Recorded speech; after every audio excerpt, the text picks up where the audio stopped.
भारत के 376 रनों के जवाब में जसप्रीत बुमराह की कातिलाना गेंदबाजी के आगे ताश के पत्तों की तरह बिखर गया घमंड में चूर बांग्लादेश का बल्लेबाज इकरम, सिराज, आकाशदीप और जडेजा के साथ मिल बांग्लादेश के बल्लेबाजों की धज्जियां उड़ाते हुए दिखाई दिए। दिन में तारे अपनी कातिलाना गेंदबाजी से 150 रनों के भीतर बांग्लादेश को समेट कर ऐसा करिश्मा कर दिखाया कि पूरी दुनिया देखती रह गई। तो इस वीडियो में हम आपको दिखाएंगे इंडिया और बांग्लादेश के बीच खेले गए रोमांचक पहले टेस्ट मैच के अब तक की पूरी हाईलाइट। लेकिन उससे पहले यदि आप भी चाहते हैं टीम इंडिया ये पहला टेस्ट मैच जीते तो हमारे इस वीडियो को एक लाइक और चैनल को सब्सक्राइब करना बिल्कुल ना भूलें।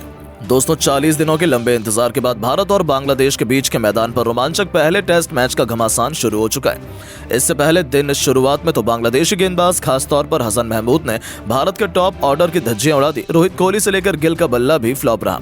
हालांकि मध्य क्रम में ऋषभ पंत ने 39 और यशस्वी जायसवाल ने 56 रनों की पारी खेलकर टीम इंडिया को संभाला। तो आखिर के सेशन में तो रविंद्र जडेजा और अश्विन की जोड़ी ने तांडव ही मचा दिया। टेस्ट को T20 बनाते हुए इन दोनों खिलाड़ियों ने बांग्लादेश को ऐसा धोया कि जब एक समय भारत का स्कोर 144 रनों पर 6 विकेट हो चुका था तो वहां से टीम इंडिया की नैया पार लगाते हुए पहले दिन का खेल खत्म होने तक इन्होंने टीम इंडिया को 339 रनों तक पहुंचा दिया, वो भी अन्य कोई विकेट खोए।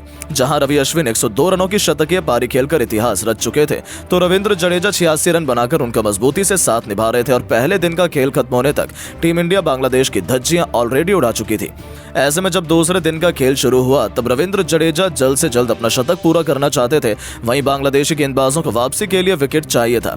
ऐसे में मुकाबला तो कांटे का होने वाला था, इसमें तो कोई भी शक की बात नहीं थी। लेकिन मैच शुरू होते ही दूसरे दिन का पहला सेशन तो बांग्लादेश की तरफ झुकता नजर आया।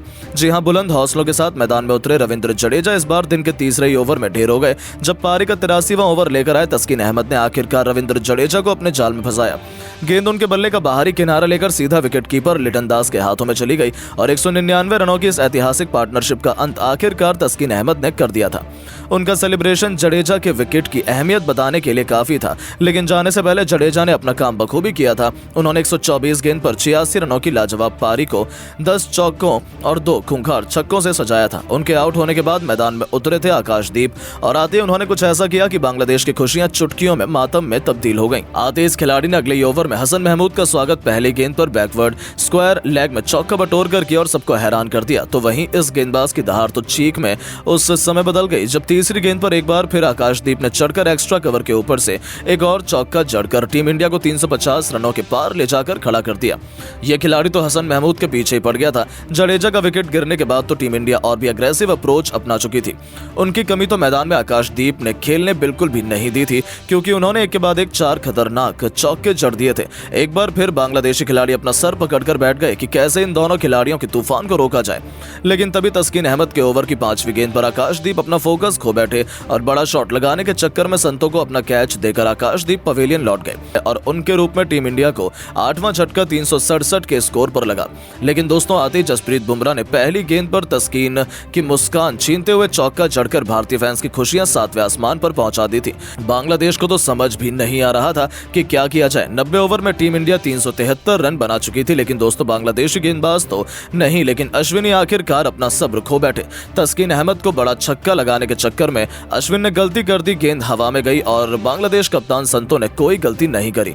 उन्होंने सबसे बड़ी मछली अश्विन को आसान सा कैच पकड़कर टीम इंडिया को 9वां और सबसे बड़ा झटका दिया, जहां रविचंद्रन अश्विन 133 गेंद पर 11 चौके और 2 तूफानी छक्कों से सजी 113 रनों की ऐतिहासिक पारी खेलकर आखिरकार वापस चले गए। उनके आउट होने के बाद जसप्रीत बुमराह भी अब ज्यादा देर तक बैटिंग नहीं कर पाए और अगला ही ओवर लेकर आए हसन महमूद ने बुमराह को जाकिर हसन के हाथों कैच आउट कर आखिरकार टीम इंडिया को पूरी तरीके से ऑल आउट कर दिया था। जहां भारतीय क्रिकेट टीम ने 91.2 ओवर में 376 रन 10 विकेट के नुकसान पर बनाए। जसप्रीत बुमराह ने 7 रनों का योगदान दिया तो सिराज अपना खाता भी नहीं खोल पाए। यानी कि अब बांग्लादेश को 377 रन बनाने थे, जो उनके लिए आसान तो बिल्कुल भी नहीं होने वाला था। अब दोस्तों, 377 रनों के स्कोर का पीछा करने के लिए बांग्लादेश की सबसे बड़ी उम्मीद बनकर उनके 2 बेहद खतरनाक ओपनर सादमान इस्लाम के साथ जाकिर हसन की जोड़ी मैदान में आई थी, जो अपनी टीम को विस्फोटक शुरुआत दिलाना चाहते हैं। लेकिन दोस्तों, जसप्रीत बुमराह के आगे तो खुद को शेर समझने वाले वाले बांग्लादेशी बल्लेबाजों की एक नहीं चली। पहले ओवर में गेंद नहीं बल्कि आग के गोले बरसाते हुए बुमराह ने ऐसा सितम ढाया कि ओवर की अंतिम गेंद पर सादमान इस्लाम को क्लीन बोल्ड कर उन्होंने बांग्लादेशी बल्लेबाजों को दिन में तारे दिखाने शुरू कर दिए थे। तो उनसे भी 2 कदम आगे निकलते हुए उनके साथी आकाशदीप ने तो उनके केवल दूसरे टेस्ट मैच में बांग्लादेश की खटिया खड़ी कर दी।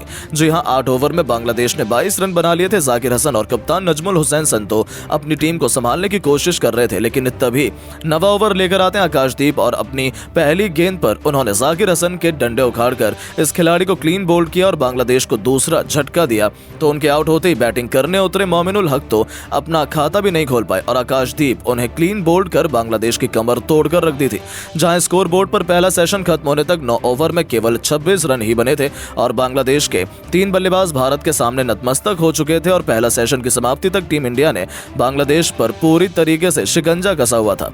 अब बांग्लादेश के 2 सबसे अनुभवी खिलाड़ी कप्तान संतो के साथ मुशफिकुर रहीम दूसरे सेशन में अपनी बिगड़ती हुई पारी को संभालने के लिए आए थे, लेकिन उनके ये मजबूत इरादे केवल दिखावटी नजर आए। जब 12वां ओवर लेकर आए मोहम्मद सिराज ने संतो को स्लिप में खड़े किंग कोहली के हाथों कैच करवाकर बांग्लादेश के 4 शेरों को ढेर कर दिया था। बांग्लादेश की हालत खस्ता हाल थी। ऐसा लगने लगा था कि बांग्लादेश तो 100 रन भी नहीं बना पाएगी। ऐसे में इस मुश्किल परिस्थिति में बांग्लादेश की नैया पार लगाने के लिए खुद शाकिब अल हसन मुशफिकुर रहीम का साथ निभाने मैदान पर आए, लेकिन भारतीय गेंदबाजों के तूफान के आगे आज कोई भी कहां टिकने वाला था। आज तो बड़े बड़े खिलाड़ियों का गुरूर तोड़ने के इरादे से भारतीय गेंदबाज आए थे। एक बार फिर 13वें ओवर में जसप्रीत बुमराह ने इस बार मुशफिकुर रहीम को उनकी औकात दिखाते हुए राहुल के हाथों स्लिप में कैच आउट करवाकर आधी बांग्लादेश की क्रिकेट टीम को समेट दिया था। जहां 13 ओवर में केवल 40 रन ही बने थे और उनके 5 बल्लेबाज भारतीय टीम के आगे नतमस्तक हो चुके थे। 13 ओवर में बांग्लादेश केवल 40 रन बना पाई थी। हालांकि उनके आउट होने के बाद मैदान में उतरे लिटन दास ने शाकिब के साथ मिलकर डिफेंसिव नहीं बल्कि अग्रेसिव अप्रोच अपनाई।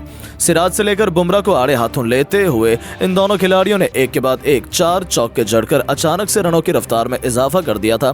15 ओवर में बांग्लादेश ने 53 रन बना लिए थे। इन दोनों खिलाड़ियों ने फूंक फूंक कर कदम रखते हुए भारतीय गेंदबाजों का डटकर सामना करना शुरू किया। रन बनाना उनके लिए आसान नहीं था, लेकिन अपने अनुभव का बखूबी फायदा उठाते हुए दोनों खिलाड़ियों ने टीम इंडिया को थोड़ी देर कुछ भी नहीं करने दिया। देखते ही देखते उनके बीच की ये पार्टनरशिप 20, 30 और फिर 40 रनों की हो गई थी और फिर मोमेंट भी जल्द आया जब इन दोनों खिलाड़ियों ने 50 रनों की पार्टनरशिप बनाकर मैच में थोड़ी बहुत मोमेंटम हासिल कर ली थी। लेकिन दोस्तों, उनका ये प्लान ज्यादा लंबा नहीं चला। सर रविंद्र जडेजा ने 29 ओवर में लिटन दास को बाउंड्री पर खड़े ध्रुव जुरैल के हाथों कैच आउट करवाकर बांग्लादेश की ऑलमोस्ट धज्जियां उड़ा दी थी। जहां लिटन दास भी केवल 22 रन बनाकर पवेलियन लौट गए। ऐसे में बांग्लादेश की आखिरी उम्मीद शाकिब और मेहंदी हसन मिराज की जोड़ी मैदान में मौजूद थी। लेकिन दोस्तों, जडेजा तो पता नहीं बांग्लादेश से किस बात का बदला ले रहे हैं। लिटन के बाद 31वां ओवर लेकर आए जडेजा ने शाकिब अल हसन को भी ऋषभ पंत के हाथों कैच करवाकर बांग्लादेश की वापसी की सभी उम्मीदों पर ब्रेक लगा दी थी। जहां शाकिब 64 गेंद पर 5 चौके की बदौलत 32 रन बनाकर पवेलियन लौट गए और इसी के साथ केवल 92 के स्कोर पर बांग्लादेश के 7 बल्लेबाज वापस लौट चुके थे। मेहंदी हसन मिराज का साथ निभाने आए हसन महमूद ने चौका लगाकर 33 ओवर में बांग्लादेश को 100 रनों तक पहुंचाया। मेहंदी हसन मिराज अब टीम इंडिया के लिए सिर्फ एक बड़ा खतरा थे, जिनके विकेट लेना भारत के लिए बेहद इंपॉर्टेंट था और टीम इंडिया के लिए यह काम किया रोहित के सबसे बड़े हथियार जसप्रीत बुमराह ने, जिन्होंने हसन महमूद को कोहली के हाथों कैच आउट करवाकर बांग्लादेश को 8वां झटका दिया। जहां यह खिलाड़ी केवल 9 रन बना पाया था। इसी के साथ 112 रनों पर बांग्लादेश का 8वां बल्लेबाज भी ढेर हो गया और टी ब्रेक तक टीम इंडिया ने बेहद मजबूत पकड़ इस मैच में बना ली। टी ब्रेक के बाद टीम इंडिया जल्द से जल्द बांग्लादेश को ऑल आउट करना चाहती थी। मैदान पर तस्कीन अहमद और मेहंदी हसन मिराज तड़प रहे थे। रन बनाने के लिए बांग्लादेश की अंतिम सांसें चल रही थी, पर बुमराह से उनका दर्द देखा नहीं गया। तभी तो बुमराह ने इस बार तस्कीन अहमद को क्लीन बोल्ड कर बांग्लादेश के 9 खिलाड़ियों को न केवल समेटा बल्कि इसी के साथ इंटरनेशनल क्रिकेट में 400 रनों का महान रिकॉर्ड भी अपने नाम किया। जहां तस्कीन केवल 11 रन बनाकर पवेलियन लौट गए तो आखिरी विकेट मोहम्मद सिराज के नाम रहा, जिन्होंने नाहिद राणा को क्लीन बोल्ड कर केवल 149 के स्कोर पर बांग्लादेश के सभी बल्लेबाजों को पवेलियन भेजकर 227 रनों की बढ़त इस टीम को दिला दी थी। जहां दूसरा दिन खत्म होने से पहले बांग्लादेश इतनी खराब स्थिति में थी, यहां से अब उनका वापसी करना तो नामुमकिन ही था। अब भारत के पास मौका था बांग्लादेश को फॉलो ऑन देने का, लेकिन रोहित शर्मा ने फैसला किया कि टीम इंडिया दोबारा बैटिंग करेगी। रोहित और यशस्वी एक बार फिर बांग्लादेश पर आक्रमण करने के लिए मैदान में उतर गए, लेकिन टीम इंडिया की शुरुआत बेहद खराब रही। तस्कीन अहमद ने रोहित को केवल 5 रन बनाकर पवेलियन भेजा तो यशस्वी भी 10 रन बनाकर नाहिद राणा का शिकार हो गए।